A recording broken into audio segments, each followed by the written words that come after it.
Who told you to touch my daughter? Victoria Ashford's voice cut to the elegant cafe like broken glass. Heads turned as a Manhattan socialite rose from her chair, glaring at Grace Johnson, the young black nanny frozen beside the table. You think you can teach her tricks? Stay in your lane. Grace stayed calm, hands trembling slightly, but her eyes locked on a little girl clutching her sleeve. Emma, silent for 2 long years, looked up with tears in her bright blue eyes, and then slowly, she raised her small hands and signed one perfect word: friend. The entire cafe went silent. Cups stopped clinking. A waiter dropped his tray with a crash. Thomas Ashford, CEO and father, stared as if he'd seen a ghost. His daughter had just spoken without speaking. Victoria's face flushed crimson. What did you do to her? She hissed. Grace swallowed hard, ready to answer, unaware that this single moment would ignite a chain of events no one in that room could stop. Little did Victoria know, this was just the beginning of her downfall. Victoria Ashford was the kind of woman who expected the world to move when she raised an eyebrow.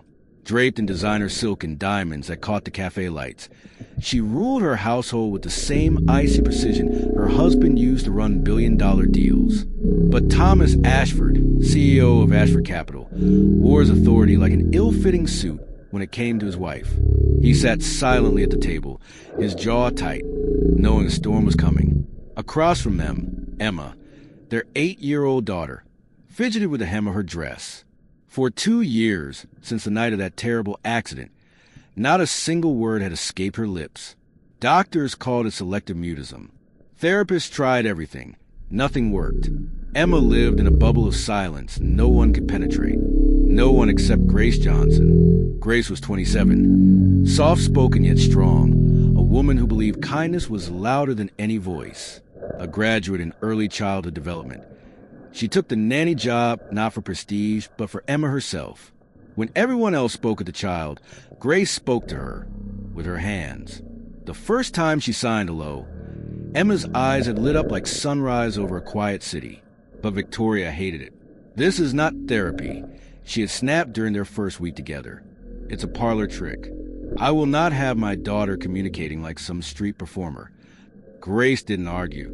She simply kept showing Emma small words. Happy, say friend. Every silent gesture built a fragile bridge between them. A bridge Victoria was determined to burn. Thomas watched it all, torn between his wife's icy commands and the spark of life returning to his daughter. He had never seen Emma smile until Grace came into their lives. But siding with Grace meant defying Victoria. And Thomas Ashford had learned long ago that battles with his wife rarely ended in victory. Still, that afternoon in the cafe, when Emma raised her tiny hands and signed friend, Thomas felt something he hadn't in years. Pride and fear. Pride that his daughter was reaching out again, and fear what Victoria might do to crush it. The car ride home from the cafe was silent, except for the hum of Manhattan traffic.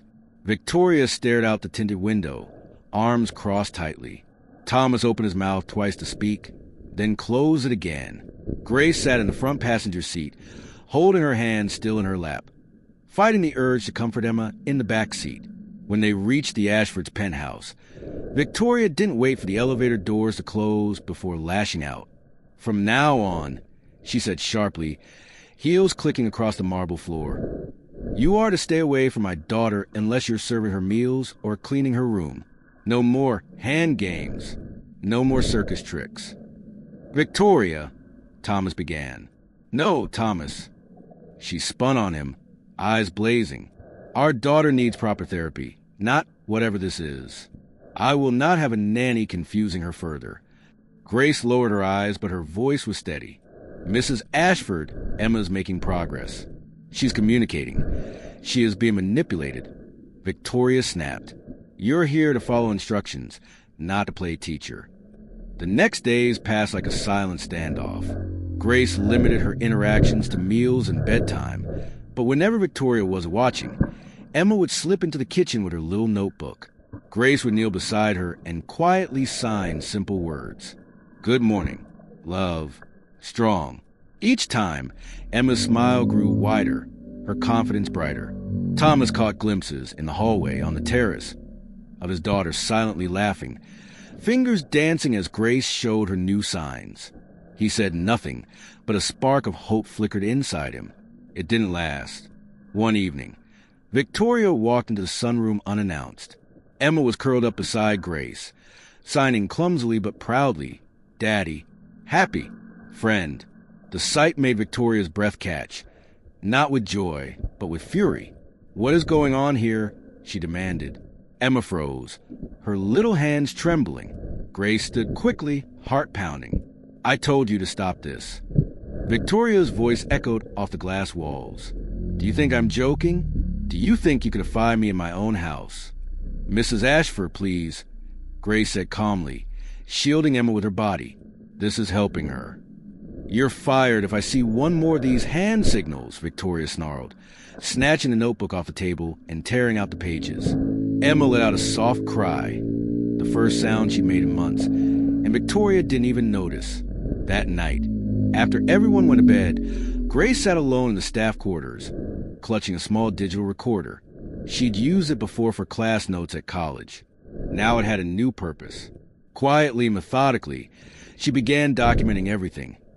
Every cruel word, every outburst, every whispered threat. She knew this family's power. She also knew that power could crumble if the truth ever saw daylight. The next morning, when Victoria barked at the doorman for greeting Grace too warmly, the recorder caught it. When she told the driver, people like her are better seen, not heard, Grace logged it. And when Thomas, glancing nervously around, muttered, just keep your head down, Grace. My wife, she's complicated. Grace pressed stop and filed away in her pocket. She wasn't planning revenge out of anger. She was planning protection out of necessity. Victoria Ashford had no idea that every word she spat was becoming evidence. And Grace, calm and quiet, was preparing for a storm. Victoria Ashford's circle of friends met every Thursday afternoon at an exclusive uptown tea room, a gathering of diamonds, pearls, and whispered judgments. Today's topic wasn't charity or social events. It was Grace. My daughter shouldn't learn from people like that, Victoria said crisply, stirring her tea as if each clink of the spoon punctuated her disgust. She needs doctors, therapists, not some nanny teaching her street language. Margaret Thornton, head of the charity committee, nodded politely, but her eyes flickered. Isn't it good that Emma's communicating at all? It's inappropriate, Victoria snapped. Sign language? That's not real therapy. I won't have Emma learning bad habits from staff. Across town, Thomas sat in his office staring at an email from Emma's private school. The teacher had written, Emma has been smiling more. She gestures now. I think she's learning sign language. Who is helping her? Thomas rubbed his forehead. Pride and fear tangled inside him. If Victoria saw this. That evening, Grace met Dr. Marcus Hill, a civil rights attorney she'd known since college. They sat in a quiet corner of a Harlem cafe, her voice low but steady. She's trying to erase me from Emma's life. Grace explained, showing him snippets of recordings, cruel remarks, sharp commands. Dr. Hill leaned back, impressed. You've been documenting everything? For weeks, Grace nodded. If I fight back, they'll destroy me. But if I stay silent, Emma loses the only voice she has right now. Keep recording, he advised. If this turns ugly, evidence is your shield. And Grace, don't underestimate how powerful truth can be when people finally see it. The next morning, Thomas walked into the nursery unannounced. Emma was on the floor with her toys, giggling silently as Grace signed to her. Happy. Friend. Emma repeated the sign, pointing straight at Grace. Thomas froze. What did she just say? Grace smiled gently. She called me her friend. For a moment, Thomas's eyes softened. Then fear hardened them again. Grace, my wife. I know, Grace said quietly. But Emma is talking to me. With her hands. Yes. But she's talking. The moment didn't last. That afternoon, Victoria stormed into the living room, holding Emma's notebook filled with signs. I told you to stop this, she screamed. You're finished here. Pack your things. Victoria, please, Thomas said, stepping between them. She's helping Emma. Are you taking her side now? Victoria hissed. Do you want the press to hear that our daughter is being experimented on by a nanny? Do you want them to say we're neglecting real treatment? Thomas hesitated, glancing at Grace with an expression that was half apology, half fear. Maybe it's better if you take some time off, he muttered. Grace stood silently, heart pounding, refusing to let tears fall in front of them. Emma clung to her arm, tiny fingers signing desperately. No. Friend, stay. Victoria yanked Emma back, her diamonds glinting like ice. Say goodbye to the help, Emma. She won't be coming back. That night, Grace left the penthouse carrying only her bag and her growing collection of recordings. As the elevator doors closed, she whispered to herself, "This isn't over." Grace packed her few belongings in silence, careful not to wake Emma, who had cried herself to sleep on the nursery rug. Before leaving, she slipped a small leather notebook under the child's pillow. On the first page, she had drawn simple hand shapes with letters beneath them. A is for apple, B is for brave, F is for friend. At the bottom, a note in looping handwriting read, "You have a voice, Emma. You just speak with your hands. Grace." A week later, the Ashfords attended the Manhattan Elite Charity Luncheon. Crystal chandeliers glittered above white linen tables, and society women murmured about donations over champagne. Victoria was in her element, poised, smiling, untouchable. But Emma wasn't herself. She sat stiffly in her chair beside Thomas, clutching the leather notebook like a lifeline. When the host cheerfully called on her to introduce herself to the committee, a hush fell over the room. Everyone knew the Ashford girl hadn't spoken in 2 years. To Victoria's horror, Emma stood on shaky legs and raised her small hands. With quiet determination, she signed, "My name is Emma. Thank you for helping my friend Grace." Thomas translated softly for those who didn't know sign language. Gasps rippled through the room. "Who taught her this?" one guest whispered. "Is that sign language?" another asked. Victoria's practiced smile faltered, her fingers tightening around her wine glass. Before she could speak, the ballroom doors opened. Grace walked in, not in her nanny uniform, but in a sleek navy blazer. At her side was Dr. Marcus Hill, briefcase in hand, his presence commanding. "Good afternoon," Grace said evenly, her voice carrying across the room. "Thank you for inviting us to discuss real inclusion for children like Emma." Victoria's face drained of color. "What is she doing here?" she hissed at Thomas. But Grace wasn't there to serve coffee anymore. She connected her laptop to the projector as if she belonged at the head of the table. The first slide appeared, a still frame of Victoria at home, scowling, notebook pages torn in her hand. The caption read, "Stop teaching my daughter. You're just a help." Murmurs spread through the room. Thomas felt his throat tighten. Marcus Hill stepped forward calmly. "We've gathered documentation over several weeks, remarks, threats, and attempts to isolate Emma from healthy communication. Today, we'd like to show you how discrimination hides in plain sight, even in households that claim to support diversity." Victoria rose halfway from her chair. "This is outrageous. Please sit." Marcus interrupted smoothly. "We're just getting started." All around the table, wealthy donors and committee members leaned forward, their curiosity sharpened by scandal. Victoria glanced desperately at Thomas, who looked away, ashamed. Grace's expression stayed calm, almost kind, but her eyes told a different story. The girl Victoria had dismissed as just a help had returned, stronger than ever, carrying the truth like a torch. And Victoria Ashford was about to learn that her carefully polished reputation could burn just as quickly as paper. The lights dimmed as Grace clicked to the next slide.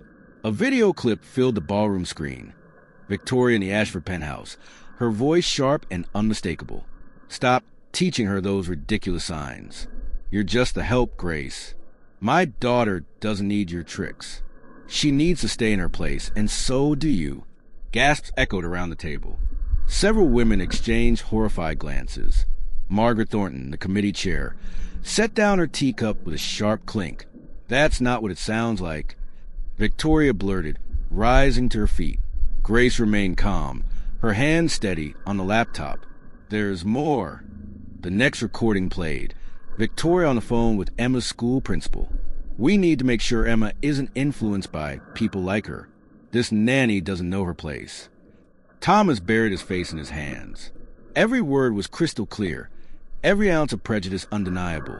Then, a soft sound broke the silence. Emma stepping to the center of the room, her little leather notebook clutched tight. Her voice trembled but carried through the hush. "She's my teacher," Emma whispered. It was the first time anyone besides Grace had heard her speak in 2 years. Tears welled in Thomas's eyes. Emma raised her hands and signed boldly. "She's my friend." The room erupted in murmurs of shock and admiration. Phones discreetly recorded. Victoria reached for her daughter, panic rising.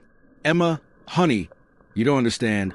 I understand you're wrong, Mommy," Emma said louder now, surprising even herself. Margaret Thornton stood abruptly. "Victoria Ashford, I'm asking you to resign as chair of this committee immediately. This behavior is unacceptable. No, you can't do this to me."